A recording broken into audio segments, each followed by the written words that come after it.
Hi, Fire Marshal Michael Albo, Southfield Fire Department. Today we're talking about fire safety during the Jewish holidays. Before I go any further, I'd like to say thank you to Councilman Mandelbaum for providing this opportunity today to promote fire safety during the Jewish holidays. First and foremost, I want to make sure we have working smoke alarms and escape plans for our family members and our guests when they're visiting during the Jewish holiday. And we're going to talk about some fire safety practices that we can be well prepared for in case of an emergency during the Jewish holidays. Two of the most important things you can have inside your home are working smoke alarms and an escape plan. So when the smoke alarm goes off, you know exactly what to do. In addition to that, you want to make sure that you have a carbon monoxide alarm. Now there is a difference between the sound of a smoke alarm and the sound of a carbon monoxide alarm. So we're going to simulate a test of this smoke alarm right now. And if you notice, it's 3 half-second beats, which is referred to as the temporal 3 pattern, which is the universal sound for a fire alarm or smoke alarm. In addition to that, the carbon monoxide alarm should always be plugged in or installed close to where you sleep, typically 10 feet. Follow the manufacturer's installation instructions. And you'll notice the difference from a carbon monoxide alarm, which is 4 fast beeps.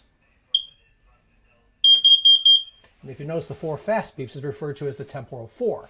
So now you are able to identify the difference between a smoke alarm and a carbon monoxide alarm. And if you notice, it was just resetting, so it's ready to go again.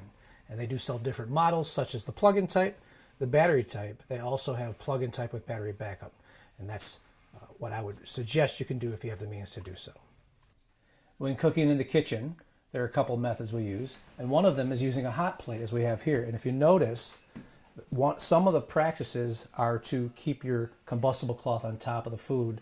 My recommendation is to remove that, and you can still have your gloved oven mitt, your gloved hand with an oven mitt on, so you're readily available if you need to move something on the hot plate.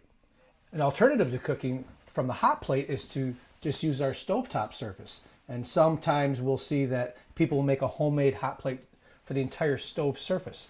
Before we do that, obviously we're going to always go across and make sure that there aren't any combustibles, whether it's cardboard boxes for food or tissue of any type. And then after we've cleared all the combustibles, then this would be an opportunity for us to turn the stove on. If you notice here, it's my understanding that the practice is to use 1 or 2 burners, which is a common practice. So in this case here, we're going to use the 2 back burners. We're still going to have our oven mitt on, and that way, because this plate will get hot, and it'll give off, through conduction, it'll give off a lot of heat. And by keeping them on the back burner, we're still going to maintain this as a kid-free zone, but the likelihood of an open flame and curious children being there has been reduced. But keep in mind, this plate will still be hot, so we want to make sure that we keep this a kid-free zone. In addition, some people practice using 1 burner on, others have 2 burners on. Keep in mind, if one were to go out, the likelihood of both of them going out is less likely than one going out. Although it should never happen, there's a possibility that it could, and you could get a natural gas buildup. So keep that in mind.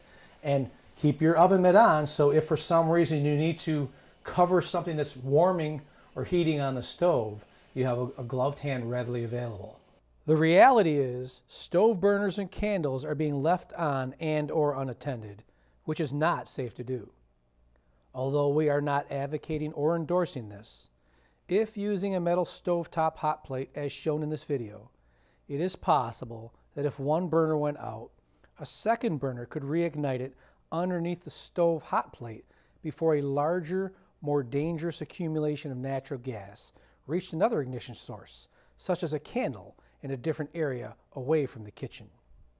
In any case, if you smell natural gas, immediately evacuate you and your family from your home and activate the 911 system.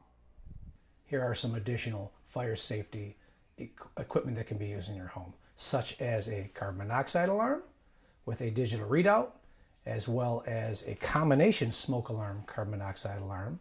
As we mentioned earlier, the smoke alarm will give you 3 beeps, what they call temporal 3, and the carbon monoxide alarm will give you 4 fast beeps, which is what they refer to as temporal 4.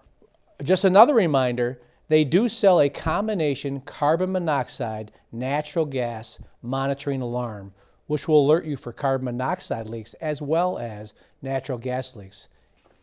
We also have different types of fire extinguishers can be used. This one here is specific to the kitchen, and then if you notice, the homeowner also has an additional one that can be used as an all-purpose extinguisher, and you can consider one on every level of your home as well as if you have the means to do so.